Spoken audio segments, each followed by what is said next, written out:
Thinking Aloud. Conversations on the leading edge of knowledge and discovery with psychologist Jeffrey Mishlove.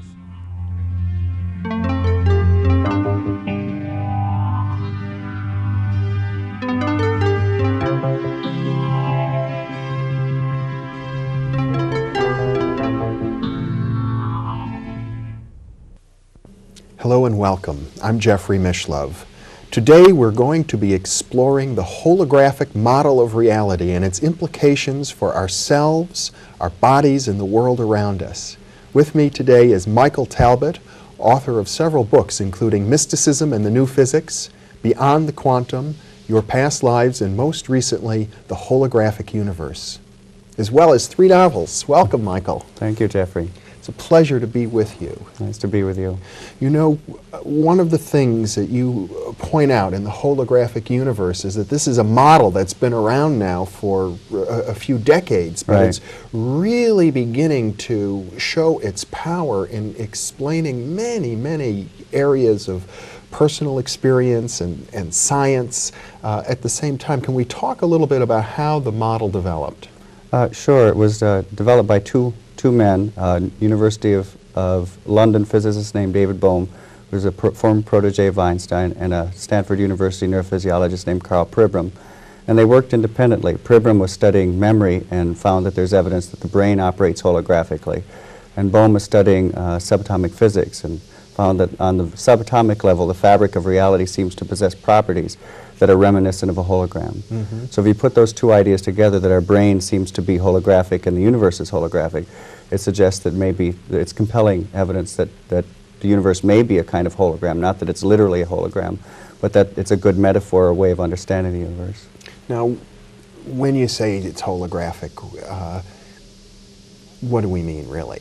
That, in a nutshell, that reality may be more plastic and changeable, like an image, than a solid construct, a sort of sticks and stones world. It has a couple of other implications, one of which is that a hologram has an unusual property. If you take a piece of photographic film that has a holographic image encoded in it, that means that you cannot see the image with your naked eye. You have to reconstruct the image, you have to shine a laser through it. So if you have an image of a rose in the film, shine a laser through the rose, you'll get a 3-dimensional image of the rose on the other side. You cut that film in half, shine a laser through each piece, you'll get a whole rose out of each piece, which is a very unusual property and sort of boggles the imagination at first. Cut it in 4, you get 4 roses. Cut it in 8, you get 8 roses. So if the universe is a hologram, it means, as William Blake said, that quite literally you can find the universe in a grain of sand, that every portion of the universe contains some semblance of the whole universe. That's very profound. Very. It's mind-boggling, and you know, one of the things that you point out in a footnote of your book that I would like to mention is that this doesn't apply for many of the kinds of holographic images that are popularly sold as pendants and the like that don't require laser light. Right. Every talk I give, someone comes up and says they cut the hologram in half on their credit card and ruined it and didn't get the effect. And it only applies to those images that you cannot see with the naked eye, that you have to reconstruct. If you were to look at holographic film, it might look like ripples on a pond unless the laser light is shined through it. Right. There's no decipherable image in the film, and it very much does look like ripples in a pond, like when you drop pebbles into a pond. There are all sorts of little circles. They're called interference patterns. Right. The same as when you drop 2 pebbles in a pond and the ripples crisscross. That is exactly what is in the film. It's the crisscrossing of the laser light that's recorded on the photographic film. So there's the sense about a hologram that there's 2 levels. One is this 3-dimensional image that's projected, and it can look so real that you want to reach out and touch it. And then the other level are these interference patterns. Right. That reality in a hologram can manifest in 2 ways, as a concrete image or as this sort of indecipherable blur of energy. And an analogy to this is kind of when you're watching Johnny Carson on your television set, that's really, his image is encoded in 2 ways. One is as the concrete image on the TV set, one is as the blur of radio waves permeating the living room. And if the universe is a hologram of some sense, in some way, it suggests that there may be 2 very drastically different levels to reality, that the concrete reality we see, you know, when we look at these chairs and at the trees and the clouds and everything like that. Our bodies. Are just one way that reality manifests, and that at some deep level there's a level of reality where everything dissolves into an ocean of energy that is holographically interconnected, where every portion of the universe is contained in every tiny area of the universe. So that implies that this notion that we go about our everyday lives with thinking of ourselves as separate from each other, and the cup is separate from the coffee that goes in the cup, that these notions are somehow, what would you say, superficial or contradicted at a deeper level? They're artificial, definitely, and Bohm really stresses this, and it's a very interesting notion, because in our Western way of thinking, we're so attached to the idea that when we come up with a concept like an apple or an electron or whatever, that exists out there, and we forget, it's kind of like fish unaware of the water in which they swim, that the conceptual pigeonholes we use, words, to describe reality, are phenomena inside our head. They're not out there. And most of the time this is a philosophical quibble, but when you get down to quantum physics, and this is one of the reasons that Bohm came up with the holographic idea, it starts to have real effects. And one of those is it's been discovered that if you take two subatomic particles like electrons, that in certain instances, when you do something to one, it will always affect the other, no matter how far apart they are. It's kind of like stories that you've heard of identical twins, where when one is hurt, the other feels the pain.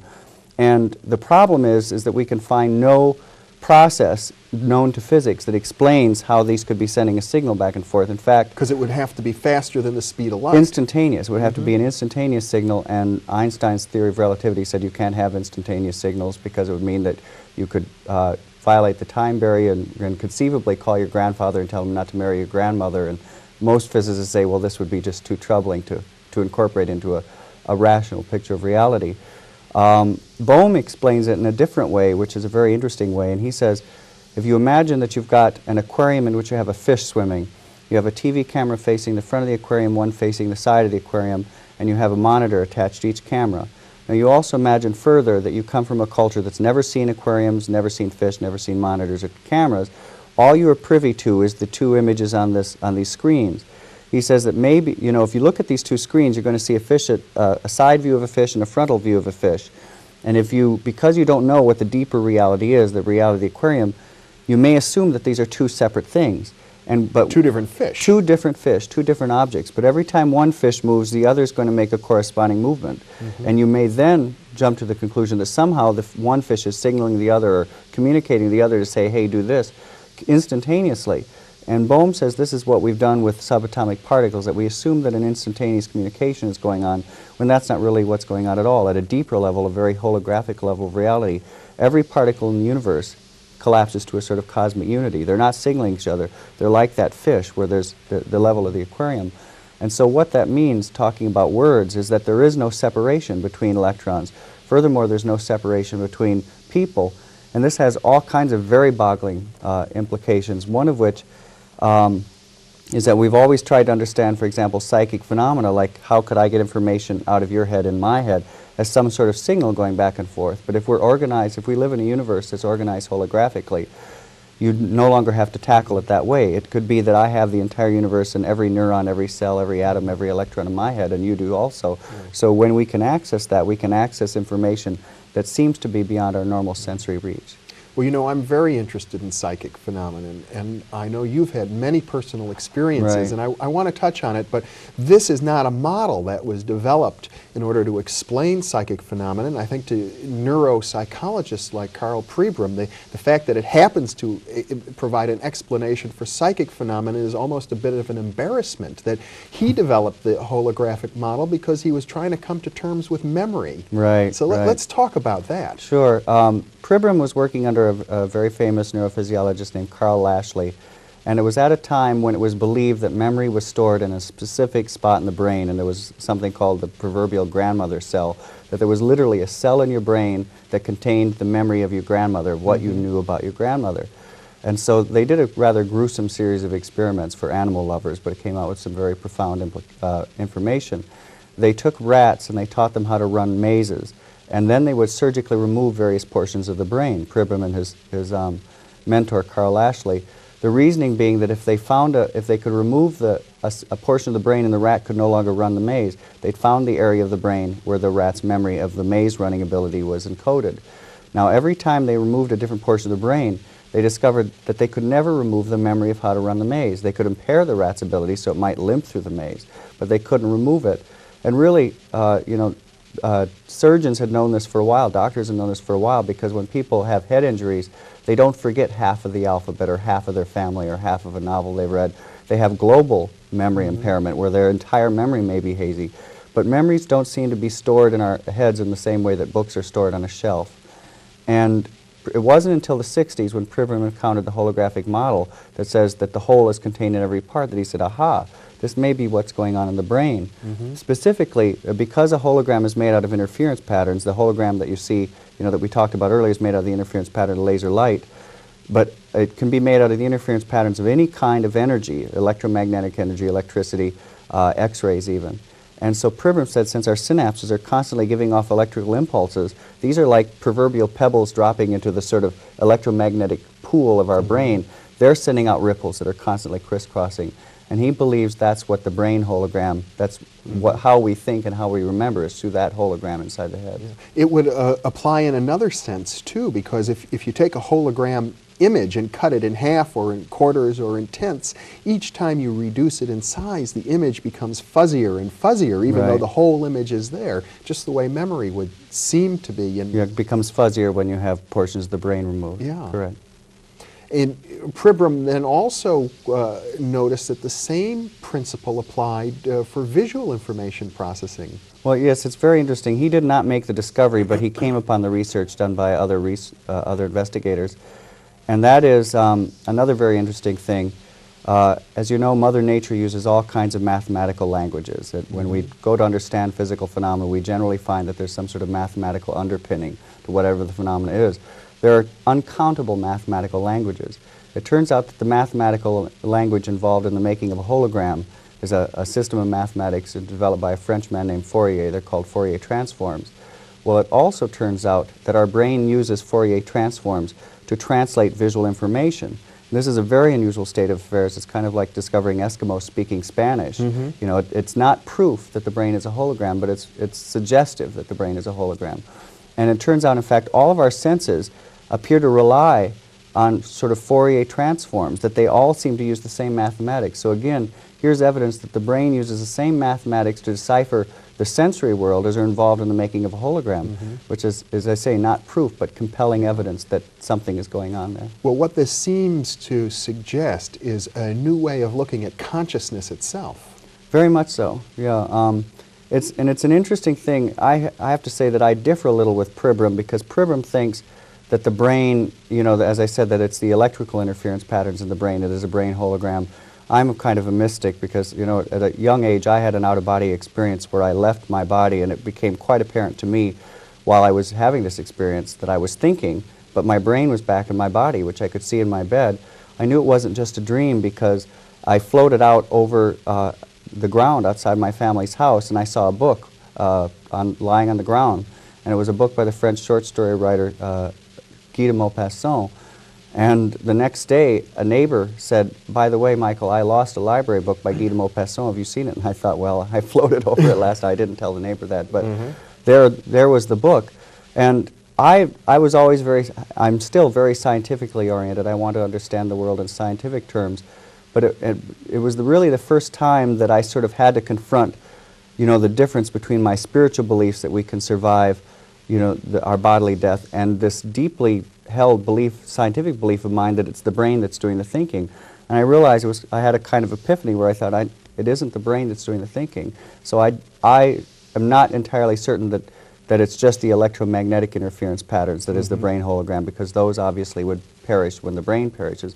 I think there might be some subtler level, some subtler energy that we haven't discovered with our technology that's involved in this also. Well, Bohm's model is relevant and interesting at this point because he's not dealing with the universe as a hologram made out of electromagnetic interference patterns. He's looking at quantum wave potentials, which are at a much deeper level. And I must say, I've heard Pribram discuss it much the same way. There are quantum wave potentials in the brain itself, which is a much more deeply embedded level of energy and matter than the electromagnetic level. Right.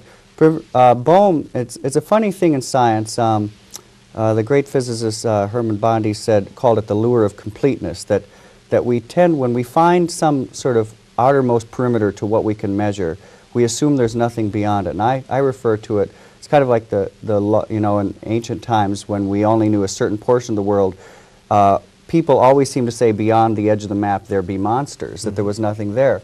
And the same thing is going on in physics, that we have, with our technology, reached down to a certain level in reality, and it's a common prejudice among many physicists that beyond that level, there's nothing exists. There be monsters. There's just a void. Yeah. And it's an interesting thing that we, as I say, we have to have this lure of completeness. We have to feel that our knowledge of the universe is all that exists in the universe. Bohm, I think, is very wisely is one of the few physicists who comes out and kind of says the emperor has no clothes, says what rational basis to, it's just prejudice that we assume nothing exists beyond this level of reality. And he feels that there are all kinds of domains of reality beyond this level, this microscopic level, and he theorizes that there may be untold, uncountable, subtler energies in these levels. The quantum potential is one. It's a theorized field that has not been measured or discovered with science, but Bohm feels there's evidence to posit its existence.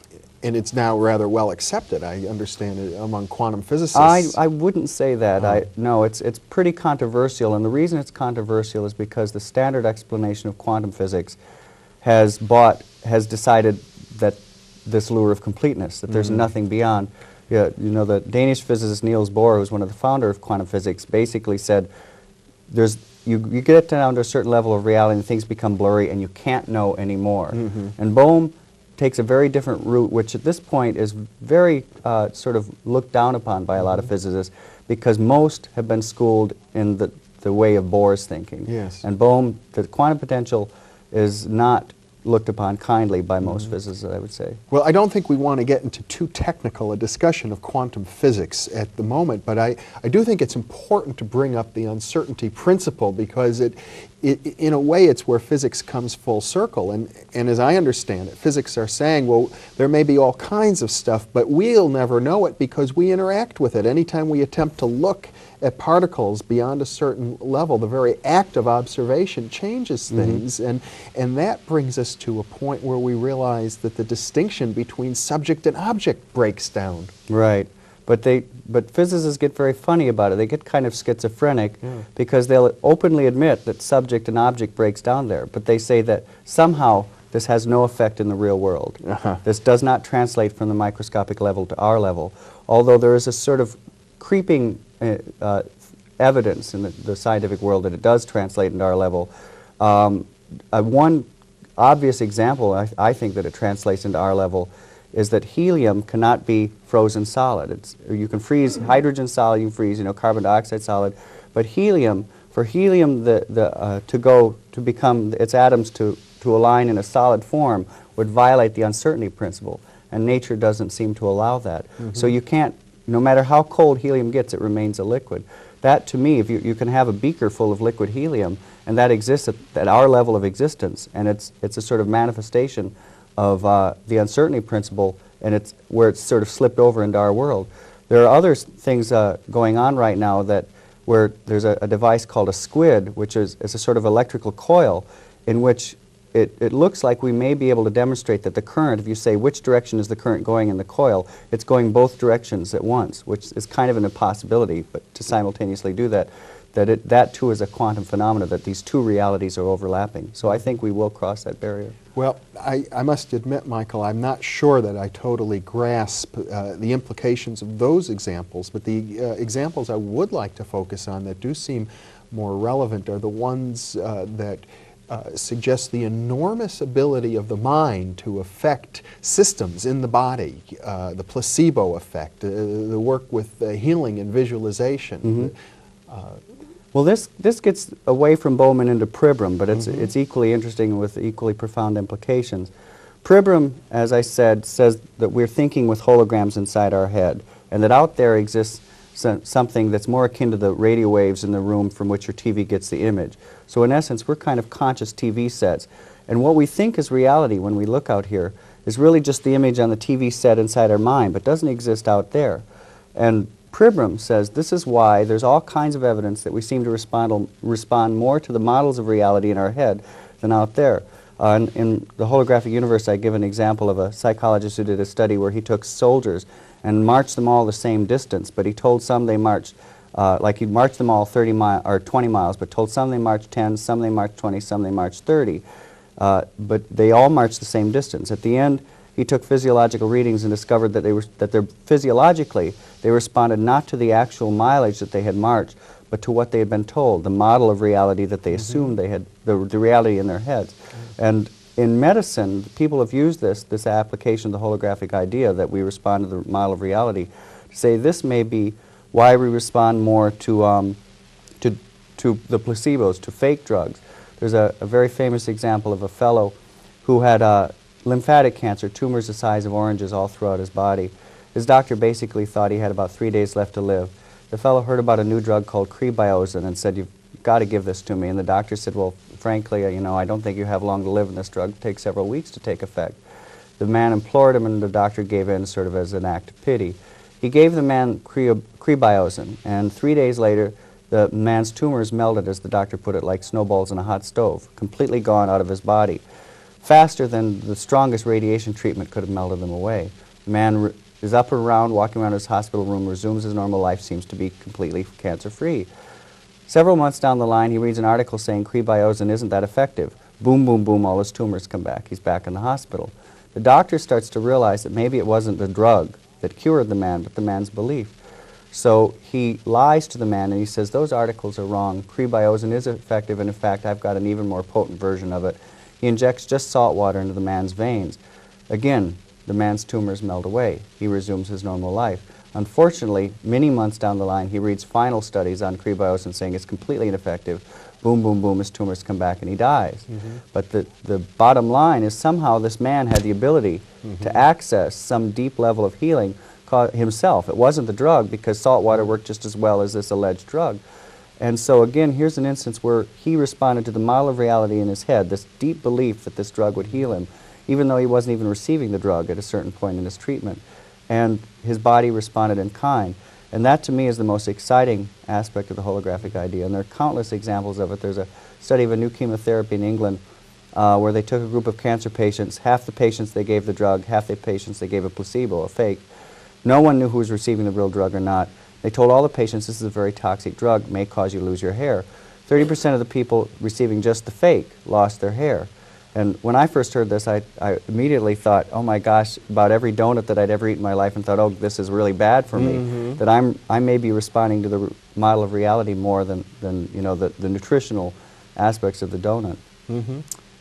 Well, I think the stories of this kind have been known to scientists for hundreds of years, but they've kind of been dismissed because scientists haven't had a good way to look at the possibility that consciousness can affect physical systems. We think of consciousness as an epiphenomenon. Right. But if one considers that there are standing waves, interference patterns in the brain, holographic images, it gives consciousness I hate to use the term mechanism because I don't think that's quite the right term, but it gives people a model in which they can begin to appreciate more the role of consciousness. That's true, and it can be applied in another way, because if the universe is organized holographically, we've always believed, you know, that there is no connection between the brain and the body, and of course, I mean, for most of the history of medical science in the West. In the past couple of decades, we're starting to say there's a connection, and we're sorting out certain pathways, you know, the neuropeptide systems, that sort of thing. But if the holographic model is correct, there are so many interconnections between the brain and the body, there ceases to be a division. So it becomes almost a moot point to say, what is the pathway? How is the brain connected to the body? Because there's no difference, just like there's no difference between those two electrons. Well, and to take it a step further, as you do, one might say there's no solid, clear-cut distinction between ourselves and the rest of the whole universe. I mean, this has profound implications for spiritual experiences, of which you've had quite a number, and perhaps in the time remaining we should touch on more of those. Yeah, very much so. As I said, I've always been very interested in science, but I also grew up with a lot of very unusual experiences, not the least of which is that I grew up in a house with a poltergeist haunting. So I had all kinds of examples of psychokinesis, of objects moving about on their own when I was growing up. And it really was a strange, in the sense that for me it was normal, and I had to learn that it was abnormal, and rather painful learning. And as I grew up, and my friends would find it very strange that these things would occur. And one of the things that Bohm says, because Bohm addresses the topic of psychokinesis, is again, we don't, we may be mistaken to try to approach psychokinesis by saying what energy is leaving the brain to move the object, because as Bohm says, there's no division between the objects. Psychokinesis means mind over matter. Right, moving the objects was just the power of thought alone. That we are as connected to that object as borderless, we're a continuum with the object, as the patterns in a carpet. So for us to move the object may be, Bohm says, just an act of resonance, of realizing that there's no division between us. And can we talk for a moment about the issue of life after death, or spiritual experiences of other realities?